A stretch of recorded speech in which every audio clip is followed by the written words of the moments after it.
Hello friends, it's story time. But before story time, I will give you the challenge. Can you do this? You just need a spoon. And can you put the spoon on your nose? Let me try. Ta-da! Can you do this? Today's story is The Wolf and the Seven Little Kids. Let's clap our hands. お話お話パチパチパチパチ嬉しい話楽しい話シュシュシュ静かに聞きましょう The Wolf and the Seven Little Kids. Once upon a time, a mother goat lived in a pretty little house with her 7 kids. One day she wanted to go into the woods to get some food. So she called all 7 to her and said, Children dear, I am going into the woods. You must not open the door to anyone. Don't forget, there's a wicked wolf looking about here. It's black, with horrible paws and a nasty deep voice. If it knocks, keep the door tightly shut. If he gets in, he will eat up all of you, even your skin and hair. The villain often disguises himself, so be careful. The kid said, Mother dear, we will take care of ourselves. You can go without any worries. It was not long before someone knocked at the door and called out, Open the door, children dear, your mother is here and has brought something for each one of you. But the little kids knew from the loud voice that it was the wolf. We will not open the door, they cried out. You are not our mother. She has a soft and gentle voice, not a deep, nasty one like yours. You are the wolf. Go away. We'll never open the door to you. So the wolf went to a drugstore and bought himself a medicine, which making his voice soft. Over and over again, he practiced imitating Mother Goat's voice. Then he came back and knocked at the door, calling out, Open the door, children dear. Your mother is here and has brought something for each one of you. This time, the kid had doubts. The voice did rather sound like mother's, and they were about to unlock the door when the black kid suspiciously cried, Mother, let us see your foot. Without thinking, the wolf raised the black hairy paw, and the kid knew that the wolf had come back. You are not our mother. She doesn't have black paws, cried the kids. Go away, you wicked wolf. So the wolf ran to a baker and said, Sprinkle some white flour on my foot. The baker thought, the wolf wants to trick someone, and he refused to do it. So the wolf said, If you will not do it, I will eat you up. That frightened the baker, and he made his poor wife for him.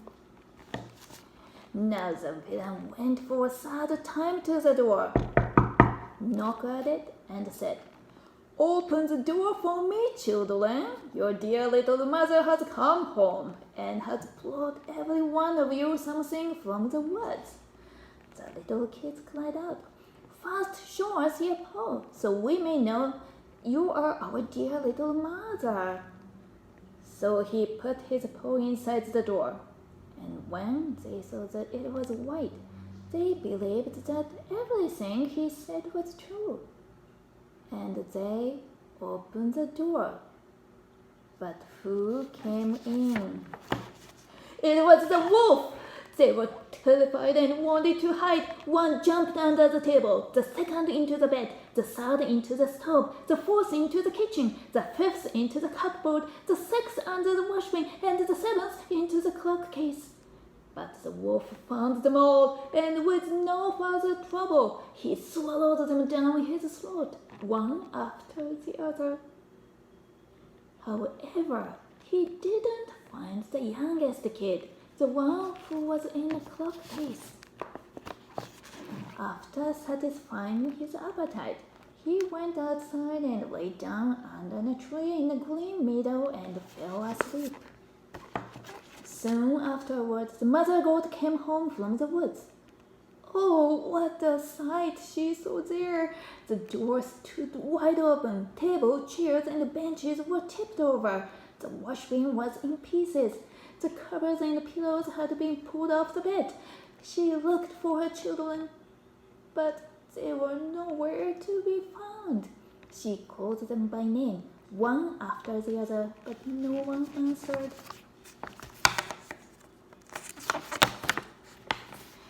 When she at last came to the youngest, her soft voice cried out, "Mother dear, I'm hiding in a clock case."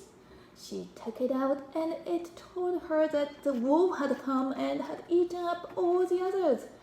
You can't just imagine how she cried for her poor children. Finally, in her despair, she went outside, and the youngest kid ran with her. They came to the meadow, and there lay the wolf by the tree, snoring so loudly that the branches shook.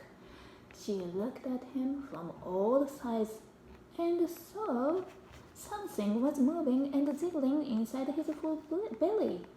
Good gracious, she thought. Is it possible that my poor children, whom he had swallowed down for his supper, can still be alive? The mother goat sent the kid home and fetched scissors, needle, and thread. And then she cut open the wolf's big belly. She had made one little cut before a little kid stuck its head out, and as she continued to cut, one after the other, all 6 jumped out, and they were all still alive. They were not even hurt, for in his greed, the wolf had swallowed them down whole. How happy they were! They hugged and they danced. But the mother goat said, "Go now and look for some big stones. We will fill the wolf's stomach with them while he is still asleep." The 7 kids quickly brought the stones, and they put as many of them into his stomach. The mother hurried sewed him up again. He was not aware of anything and never once moved. The wolf finally awoke and got up onto his leg. "What a heavy tummy I have," he said. "I've eaten too much, all these kids." Because the stone in his stomach made him very thirsty. He wanted to go to the river and get a drink. But when he went down the river to drink, his tummy full of stone tipped him over and he fell into the water.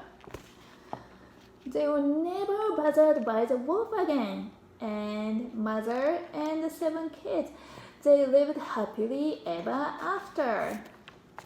The end.